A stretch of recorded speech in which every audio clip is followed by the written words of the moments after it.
नमस्कार, मैं हूं आलोक और आप देख रहे हैं डेली 24 भारत। महागठबंधन के सीएम उम्मीदवार तेजस्वी यादव ने पहले चरण का चुनाव प्रचार थमने से कई बड़े वादे किए हैं। तेजस्वी ने प्रेस कॉन्फ्रेंस कर दावा किया कि इस बार जनता बदलाव मूड में है, इस बार का वोट परिवर्तन का है। उन्होंने कहा कि जनता पुरानी सरकार को उखाड़ फेंकेगी। तेजस्वी यादव ने यह भी वादा किया कि सरकार बनते ही माई बहन मान योजना लागू कर दी जाएगी। उन्होंने ये भी कहा कि मकर संक्रांति के दिन 14 जनवरी के दिन पूरे एक साल का 30,000 रुपये माताओं बहनों के खाते में डालने का काम हम करेंगे। तेजस्वी ने कहा कि जीविका दीदियों का जितना शोषण इस सरकार में हुआ है उनको कुछ नहीं मिला है। उन्होंने कहा कि जीविका दीदी जो कम्युनिटी मोबिलाइजर हैं उनको स्थायी करेंगे और 30,000 मानदेय करेंगे। तेजस्वी ने कहा कि जो कैडर है उनके लिए भी 2,000 रुपये प्रतिमाह देंगे, 5 लाख का बीमा कराएंगे और इंटरेस्ट माफ करेंगे। उन्होंने पुरानी पेंशन योजना लागू करने का भी वादा किया है। तेजस्वी यादव ने कहा कि पुलिसकर्मियों को या शिक्षक हों, स्वास्थ्यकर्मी हों या अन्य कर्मचारी हों, उनकी ट्रांसफर पोस्टिंग गृह जनपद से 70 किलोमीटर के दायरे में ही की जाएगी। उन्होंने किसानों के लिए भी बड़ा ऐलान किया है। तेजस्वी यादव ने कहा कि हमारी सरकार आएगी तो धान की फसल पर MSP के अलावा प्रति क्विंटल 300 रुपये, गेहूँ के प्रति क्विंटल 400 रुपये बोनस दिया जाएगा। यानी धान का अतिरिक्त 300 रुपया MSP के अतिरिक्त और गेहूं का MSP के अतिरिक्त 400 रुपया जो है प्रति क्विंटल हम लोग जो है करेंगे। साथ ही साथ राज्य में जो किसान हैं, सिंचाई जो करते हैं, इरिगेशन का आप जानते हैं जो काम जो होता है, बिजली लगता है, बिजली जो है महंगा है बिहार में। देश में सबसे महंगा बिजली है तो बिहार में। तो जो भी हमारे किसान जो सिंचाई के लिए बिजली जो इस्तेमाल करते हैं, सिंचाई के लिए उन किसानों को बिजली मुफ्त में हम लोग दिलवाने का काम करेंगे। तो ये बड़ी बात है और इससे किसानों को जो है भारी राहत जो है मिलेगा। तेजस्वी यादव ने बड़ा ऐलान किया है। आज चुनाव प्रचार थम जाएगा और थमने के साथ ही कई बड़े वादे तेजस्वी यादव ने जनता के साथ किए हैं। उन्होंने कहा है कि महिला के खाते में 30,000 रुपये डाले जाएंगे, 70 किलोमीटर के अंदर ट्रांसफर पोस्टिंग की जाएगी, पुरानी पेंशन योजना भी लागू की जाएगी। बड़ा ऐलान तेजस्वी यादव का। प्रचार थमने के साथ तेजस्वी यादव का बड़ा ऐलान। और आपको बता दें 30,000 रुपये महिला को दिए जाएंगे, ऐसा ऐलान किया तेजस्वी यादव ने। इस खबर पर हमारे साथ जुड़ रहे हैं, बीजेपी से जुड़ रहे हैं हमारे साथ, और आपका बहुत बहुत स्वागत है डेली 24 भारत पर। बहुत बहुत धन्यवाद। नमस्ते जी। तेजस्वी यादव का बड़ा ऐलान, 30,000 रुपये प्रतिमाह माताओं बहनों के खाते में डाले जाएंगे और 70 किलोमीटर के अंदर जो है पोस्टिंग की जाएगी। कैसे देखते हैं आप इस ऐलान को? कैसे देखना है मीडिया को जी, एक 9वीं फेल, एक जी सुपर, अब उसको क्या कहा जाए, सुपर जंगल राज के जो प्रस्तावकों के घर में पैदा हुए गोल्डन स्पून में जन्मे बच्चे आज स्वदेश के युवाओं के बारे, और दिल्ली में रहने वाले लोग, दिल्ली से रणजी ट्रॉफी खेलने वाले लोग, अंकित जी उनसे ज्यादा रणजी ट्रॉफी हमारी है। ना पढ़ने में वो हमसे आगे हैं हम लोगों से, ना खेलने में आगे हैं, और वो इस प्रदेश का दिशा निर्देश तय करेंगे और उसको मीडिया दिखाएगा। तो अंकित जी आप भी युवा हैं, हम भी युवा हैं, ये हम लोग पर चूक की बात है। जो लड़का प्रदेश में रहा ही नहीं, जो नली गली के बारे में जाना ही नहीं, जो हमारे और आपके दर्द को जाना नहीं, आज वो युवाओं की बात करता है। मैं उन सभी वोटरों से बात करना चाहता हूँ कि अगर दिल्ली में रहने वाला युवा या लंदन में बाहर रहने वाला युवा पटना की धरती के बारे में, बेगूसराय के बारे में और बिहार के कोने कोने के बारे में बात करेगा, प्रदेश के दिशा निर्देश और ऐलान करते चलेंगे, तो ये सिर्फ और सिर्फ लालू जी के सुपुत्र होने के अलावा उनके पास क्या क्वालिटी है ये देखने वाली बात होगी। ना उनका परिवार में संबंध ठीक चल रहा है, ना पार्टी में संबंध ठीक चल रहा है, और जनता को बेवकूफ बनाए, ऐलान करें। नरेंद्र मोदी एक गोल मिल गए हैं और पूरे लोग मिलकर कैसे हार जाए, कैसे प्रदेश का विकास नहीं हो, कैसे जंगल राज पुनः वापस हो, इसकी परिभाषा फिर से लिखने के लिए लोग तैयार हैं। आशु जी, ये जो ऐलान है कहीं ऐसा तो नहीं है ट्रम्प कार्ड साबित हो? इससे पहले बिहार की जनता ने 15 साल उनको दिया, उनके मम्मी को, उनके पिताजी को, उनकी बहन को सांसद बनाया। उन लोगों ने देखा, लोग त्रस्त हो चुके हैं, जंगल राज से वो खौफ नहीं चाहते हैं। हम पहले शिक्षा का पलायन था, पढ़ाई का पलायन था, अब मजदूरों का पलायन भी करवा देने के बाद ये लोग अब इस प्रदेश में दोबारा काबिज होंगे। देखिए, इसी तरह की राजनीति, तुष्टीकरण की राजनीति, वोट बैंक को साधने की राजनीति से जितने सीख ले आए, लेकिन विकास से और बिहार से, हाँ, विकास से, बिहार से इनका कोई संबंध नहीं है। और फिर से बता रहे हैं क्या क्वालिफिकेशन है इनकी जी, और क्या तरह की योग्यताएं रखे हुए हैं, जो ये बिहार की नई दिशा निर्देश अन्य तरह के संरचनाओं पे रच रहे हैं। इसकी बात मीडिया जरूर करे कि क्या क्या लाइन अप है आपके पास। एक आईएएस बैच के रूप में बना रहा है, उसको आप फॉलो कर रहे हैं, वो आप बोल रहे हैं, इसको रोकना चाहिए। लेकिन आशीष जी, महागठबंधन ये कह रहा है कि जो युवा हैं वो सबके सब तेजस्वी यादव के साथ हैं। इस बार जनता ने मन बना लिया है कि एनडीए की सरकार को गिराएगी। मैं आपको बताऊं कि बिहार में भारतीय जनता पार्टी, और हम लोग सिर्फ इलेक्शन के लिए काम नहीं करते भाई साहब, अंकित जी, हम लोग 365 दिन नित्य निरंतर प्रतिदिन देश हित, राष्ट्र हित, छात्र हित, युवा हित, समाज हित की बात करते हैं। इस देश में आखिरी पैदान पर जो व्यक्ति है उस तक लाभ पहुंच जाए, इसका प्रयास करते हैं जी, संघर्ष करते हैं, सैक्रिफाइस करते हैं, भगवा को प्रणाम करते हैं, तिरंगे को प्रणाम करते हैं, लेकिन ओछी बातें या ओछी हरकत करके बिहार प्रदेश का नाम नहीं बर्बाद करते हैं। चाहे इनका कूल हो, इनकी पार्टी का कूल हो। आप देख सकते हैं कि क्या क्या परिभाषाएं लिखी गई। आईएएस की पत्नियां यहाँ सेफ नहीं थी, घर के युवा, घर के लोग सेफ नहीं थे। आशीष जी, बहुत बहुत धन्यवाद हमसे जुड़ने के लिए, तमाम जानकारी साझा करने के लिए। तेजस्वी यादव का बड़ा ऐलान, 30,000 रुपये मिलेंगे माताओं बहनों के खाते में, सीधा पहुंचेंगे। प्रचार थमने से पहले तेजस्वी यादव का एक बड़ा ऐलान है। सरकार बनने के बाद ही महिलाओं को सीधा 30,000 रुपये उनके खाते में आएंगे। और आपको बता दें 14 जनवरी से ये 30,000 रुपये आने लगेंगे। और सरकार बनी तो 70 किलोमीटर के अंदर ट्रांसफ़र और पोस्टिंग की जाएगी। और आपको बता दें बड़ी खबर, तेजस्वी यादव का बड़ा ऐलान। प्रचार थमने के साथ ही तेजस्वी यादव ने ये बड़ा ऐलान कर दिया है। और इसके साथ ही जनता को लुभाने के लिए हर पार्टी, चाहे महागठबंधन हो, एनडीए हो, लगी है। और आज तेजस्वी यादव का इसी को लेकर बड़ा बयान है। और 30,000 रुपये प्रति माह माताओं बहनों के खाते में सीधा आएंगे। इसके साथ ही मैं से जुड़े हैं विक्रम सेठी, कांग्रेस के महासचिव। विक्रम जी, आपका बहुत स्वागत डेली 24 भारत पर। धन्यवाद सर, डेली 24 भारत का। विक्रम जी, मेरा पहला सवाल आपसे यही है, इतना बड़ा ऐलान तेजस्वी यादव ने किया है, कैसे मुमकिन हो पाएगा? बीजेपी यही आरोप लगा रही है कि ये सब हवा में बातें हैं। देखिए, बीजेपी तो हर बार सोचती है, वो भी बहुत बड़े बड़े वादे करती है जी, और सत्ता में आने के बाद कभी भी उसने वादा पूरा नहीं किया जी। जैसे कि आप चाहे तो लोकसभा की बात कर लीजिए कि मोदी जी ने बड़ी बड़ी बातें करी थी कि स्विट्जरलैंड में जो स्विस बैंकों में जो पैसे हम भारत लेकर आएंगे और 15-15 लाख रुपए लोगों के अकाउंट में आएगा, वो आज तक नहीं आया और ना कभी आएगा। और बड़ी बड़ी बातें की जाती थी कि स्विस जो लोग यहाँ से पैसा लेके भागे, हम उनको भी लेकर आएंगे, ये करेंगे, वो करेंगे। कुछ भी ऐसा नहीं हुआ। तो ये चुनावी मुद्दे लोग बहुत सारे करते हैं, मगर कहीं ना कहीं उनको ऐसा लगता है कि उनकी तरह सब लोग हैं, तो ऐसा बिल्कुल नहीं है। आरजेडी कांग्रेस अगर आज महागठबंधन सत्ता में आता है तो वो अपने सारे वादे पूरे करके दिखाएगा। अब लोगों को तो समझना चाहिए, बिहार की जनता को समझना चाहिए कि 20 साल नीतीश कुमार जी रहे, उन्होंने एनडीए के साथ मिलकर गठबंधन करके सरकार बनाई, तो उन्होंने क्यों नहीं फैक्ट्रियां लगाई? क्यों उनके किसी ने हाथ बांधे हुए थे या उन्हें कहीं पकड़ के बिठा रखा था? उनको काम करके दिखाना चाहिए था, उन्हें फैक्ट्रियां लगानी चाहिए थे, उन्हें रोजगार देने चाहिए थे। क्यों नहीं लगे रोजगार? उनके पास इस बातों का कोई जवाब नहीं है। वो बस ये कहते हैं कांग्रेस ने ये नहीं किया, कांग्रेस ने वो नहीं किया, आरजेडी ने ये नहीं किया, वो नहीं किया। अरे आप पहले अपने गिरबान में तो झांक कर देखो कि आपने क्या किया।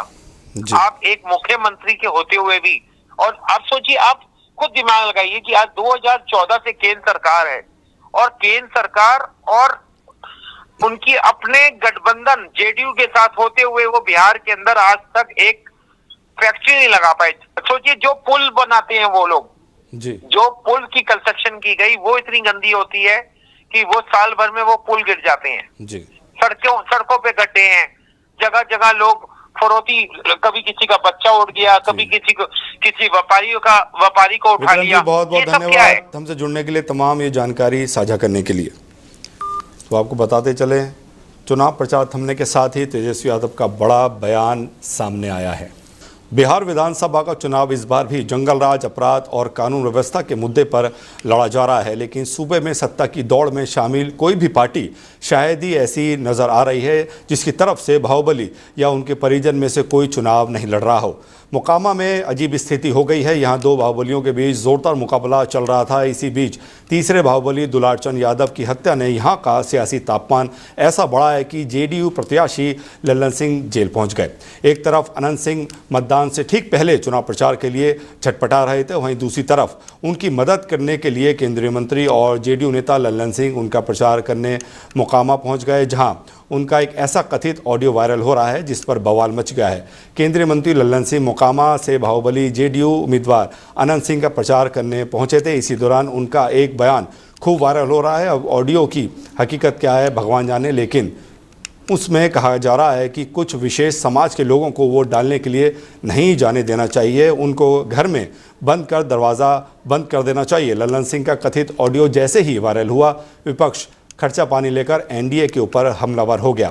लल्लन सिंह के मोकामा में दिए कथित बयान पर जब विपक्ष की तरफ से हमले हुए तो जेडीयू की तरफ से सफाई दी गई। पार्टी की तरफ से प्रेस कॉन्फ्रेंस आयोजित कर कहा गया कि लल्लन सिंह के दिए गए भाषण के ऑडियो से छेड़छाड़ की गई है। नेता तो चुनाव के दिन उनका घर से निकले मत ही उनका घर में तय कर दीजिए। आप बहुत अगर हाथ जोड़ो तो कही हो कि तू चला हमनी के साथ अपन वोट गिरावा और आके घर में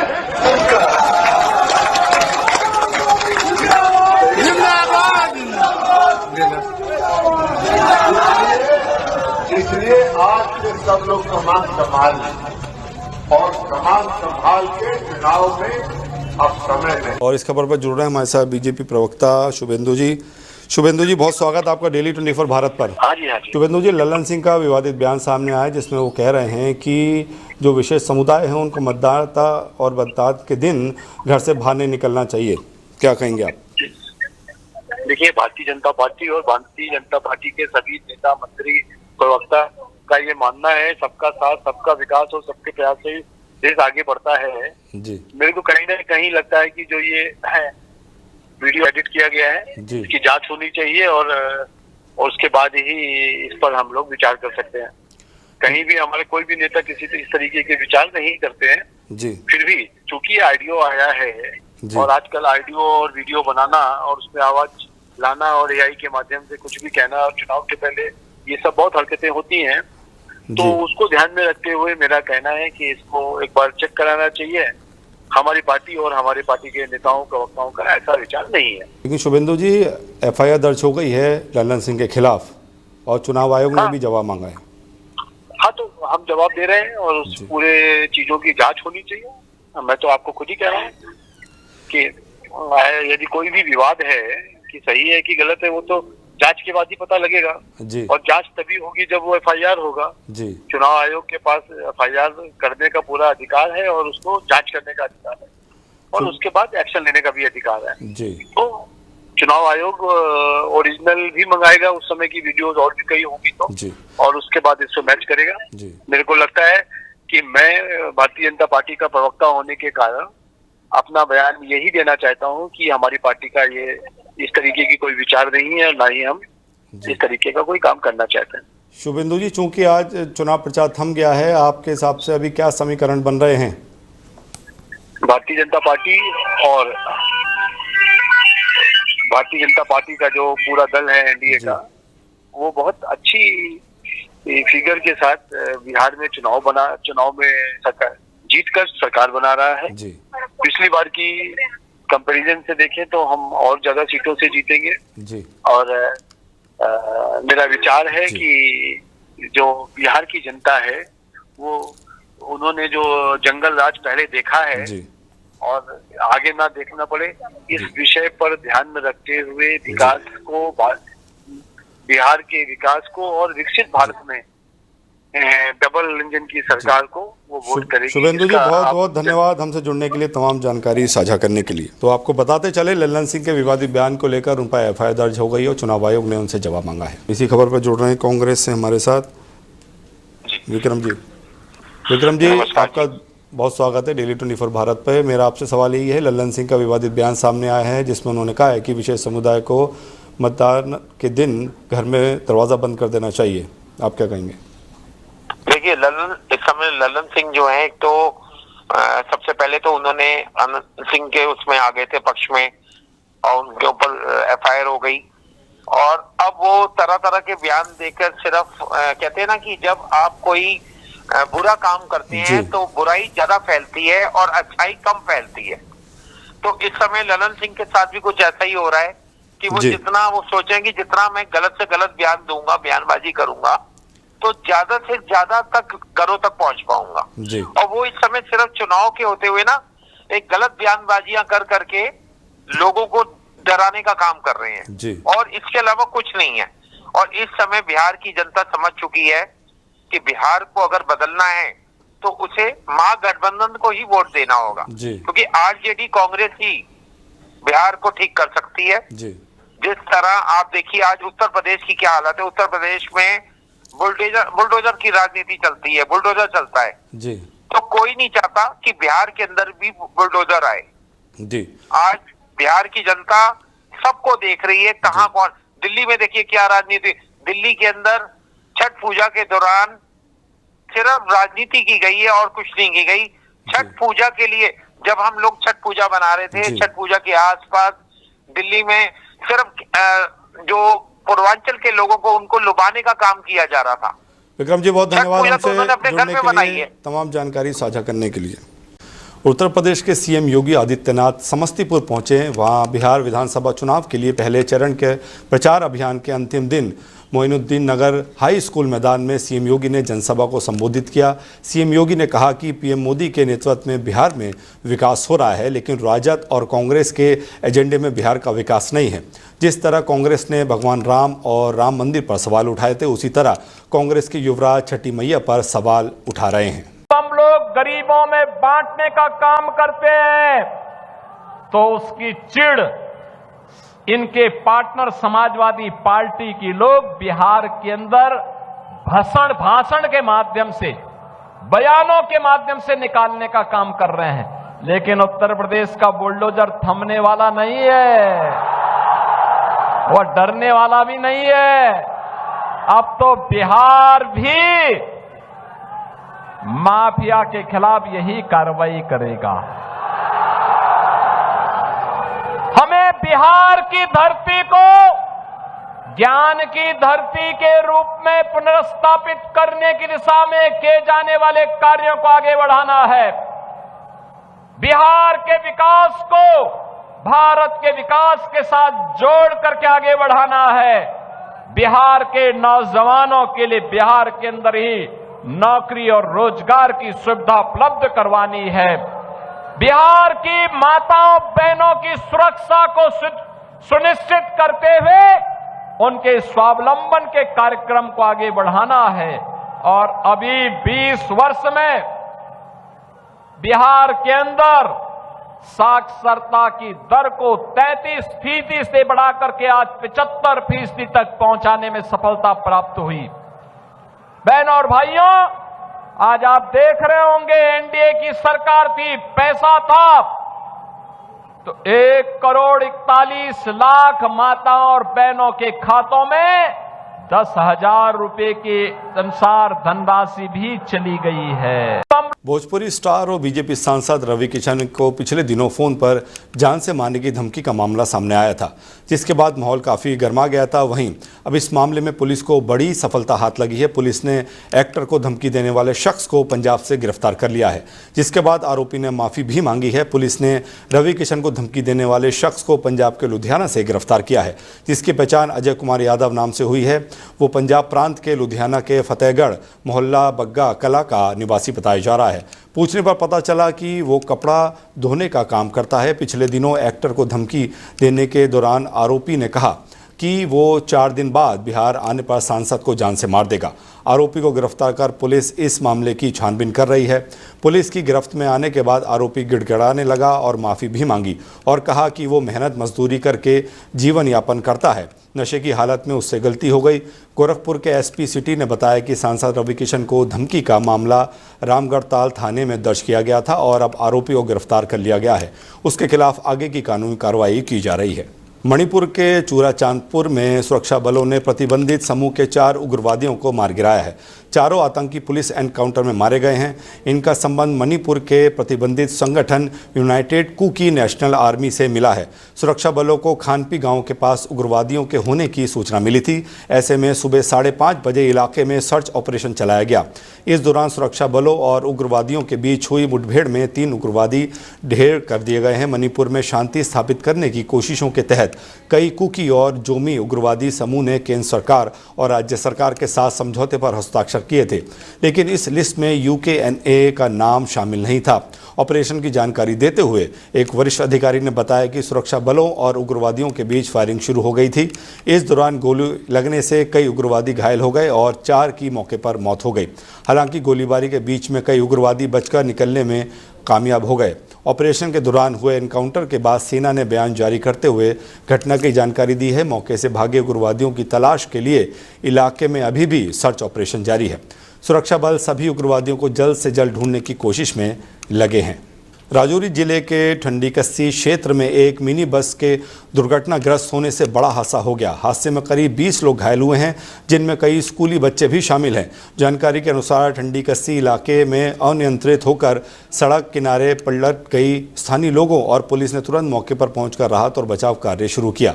तभी घायलों को नज़दीकी अस्पताल में भर्ती कराया गया है। फिलहाल घायलों का इलाज जारी है और पुलिस ने मामले की जाँच शुरू कर दी है।